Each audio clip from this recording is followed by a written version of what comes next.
iQOO Z7, satu buah handphone dengan harga Rp4.299.000 yang emang performance-nya top banget. Dan ya, di sini gue pengen ngebahas simple aja 5 hal kenapa iQOO Z7 ini bisa jadi handphone lo berikutnya, dan 2 alasan kenapa mungkin lo pengen mikir-mikir dulu. Bismillah, barengan sama gue Taufik Nobo, dan emang gue biasa nih ngebahas teknologi dan juga productivity. So if you're into that kind of video, please do click subscribe and also turn on notification for all activity from this channel. Disclaimer, iQOO Z7 yang gue pegang saat ini memang diberikan oleh iQOO Indonesia. Tapi seperti biasa untuk video-video seperti ini, mereka tidak akan bisa merubah opini yang gue miliki ya. Jadi yuk kita langsung obrolin aja 5 hal yang membuat handphone ini worth it, dan 2 hal yang mungkin membuat lo pengen mikir-mikir lagi sebelum membeli handphone ini. Yang pertama, hal yang menarik dari handphone ini tentu adalah chipsetnya. Ya, di bagian performa, dia mengandalkan Snapdragon 782. Peningkatan dari Snapdragon 778 dicintai oleh banyak banget orang. iQOO ngeklaim ini kalau peningkatan di bagian GPU-nya ini up to 13%, sementara peningkatan di CPU-nya up to 10%.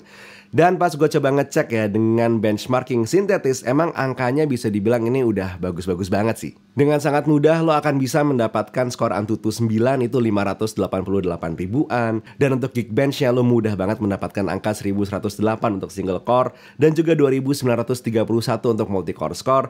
Untuk skor OpenCL-nya ada di angka 2249, dan angka Vulkan score-nya ada di angka 2787. Sementara buat lo yang penasaran dengan hasil 3D Mark, ini juga iQOO lagi-lagi luar biasa banget. Dia di sini bisa mencetak angka stabilitas 99% dengan nilai loop paling tinggi ada di angka 2821 dan nilai loop paling rendah ada di angka 2793. Yang menarik adalah di saat gue coba ini bermain-main dengan si 3D Mark, pas gue pegang setelah selesai dia looping 20 menit ngetes GPU, ternyata untuk bagian bodi belakangnya hangat, tapi harusnya lebih panas dari itu. Dan selidik punya selidik, ternyata dia punya keistimewaan yang masuk ke dalam alasan kedua handphone ini worth it, yaitu masalah cooling systemnya. iQOO nyebut cooling systemnya ini adalah 3K VC cooling system. Banyak banget hal-hal teknis yang bisa dibahas di sini, tapi just to make things short, dengan cooling systemnya ini si iQOO Z7 itu bisa menurunkan suhu yang dimiliki sama handphone ini up to 15 derajat Celcius. Alasan ketiga kenapa iQOO Z7 ini adalah satu buah handphone yang menurut gue sangat-sangat menarik, itu adalah perpaduan RAM dan juga storage-nya. Ya, mungkin untuk lo ngerasa, apa Fik, 8128 di harga 4299 kayaknya nggak ribet-ribet banget ya. Bukan satu buah hal yang istimewa. Ya, betul. Tapi kalau lo nambah ke varian paling tingginya, yaitu varian RAM 12GB plus 256GB, gak ketinggalan ada extended RAM 8GB. Handphone ini hadir dengan harga 4.899.000, dan ya di sub 5 jutaan alias nggak sampai 5 juta, itu adalah satu buah perpaduan storage, chipset, dan juga RAM yang menurut gue udah luar biasa untuk harganya. Alasan keempat kenapa iQOO Z7 ini menarik banget untuk dibeli itu adalah perpaduan baterai dengan kemampuan ngecharge-nya. Baterainya dia punya daya 5000 mAh, tapi kemampuan ngecharge-nya ini yang nggak main-main, 120 watt dual cell flash charge. iQOO ngeklaim kalau dia bisa diisi full dalam waktu 26 menit. Dan di saat gue ngetes nih ngecharge handphone ini dari 0 ke 80%, memang gue hanya perlu waktu 20 menit. Tentu ada perbedaan waktu ya antara klaim dengan hasil nyatanya.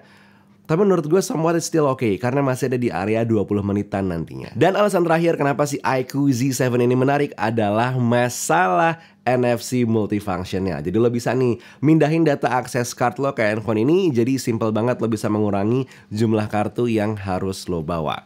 Menarik banget emang sebenarnya 5 alasan kenapa handphone ini worth it. Tapi ada 2 alasan yang menurut gue handphone ini memang ya pantas di harga segitu, dan juga bisa dibilang harus membuat lo sedikit mikir apakah emang lo pengen beli atau enggak. Yang pertama itu adalah kameranya. Jangan salah, kamera utamanya ini udah lumayan banget sebenarnya, 64 megapiksel plus OIS. Hasil fotonya kamera depan dan juga kamera belakang ini somewhat bisa gue bilang lumayan detail, tapi memang secara pewarnaan I do believe iQOO masih bisa melakukan upgrade nantinya untuk membuat secara pewarnaan out of cam-nya lebih menarik lagi. But however, kalau lo ngebuka aplikasi kameranya, ya lo akan melihat di situ satu hal yang biasanya hadir di sebelah kiri tapi nggak ada, yaitu ultra wide angle kameranya. Nah itu dia. Jadi mungkin untuk beberapa orang ini nggak masalah, untuk beberapa orang ini esensial, silahkan dipertimbangkan lah lo tipikalnya orang seperti apa dalam mengambil foto foto sehari-hari. Dan alasan berikutnya kenapa mungkin lo pengen mikir lagi sedikit sebelum membeli si iQOO Z7 ini adalah masalah rasa di tangannya. Dia terasa agak tebal dengan bobot yang juga cukup berat. Jadi menjelaskan kenapa handphone ini punya power yang luar biasa tapi punya harga yang bisa dibilang lumayan budget. Dua alasan ini sebenarnya bukan dua alasan yang meng-cancel sih. Makanya gue bilang dua alasan yang membuat lo mungkin ingin mikir lagi aja. Kalau misalnya ternyata you can pass these reasons, lo nggak masalah tidak adanya ultra wide angle dan lo nggak masalah dengan handphone yang rasanya masih lumayan beefy di bagian tangan, ya udah sok monggo silahkan. Toh di bagian belakang juga looknya dari si iQOO Z7 ini masih relate dengan tahun 2023.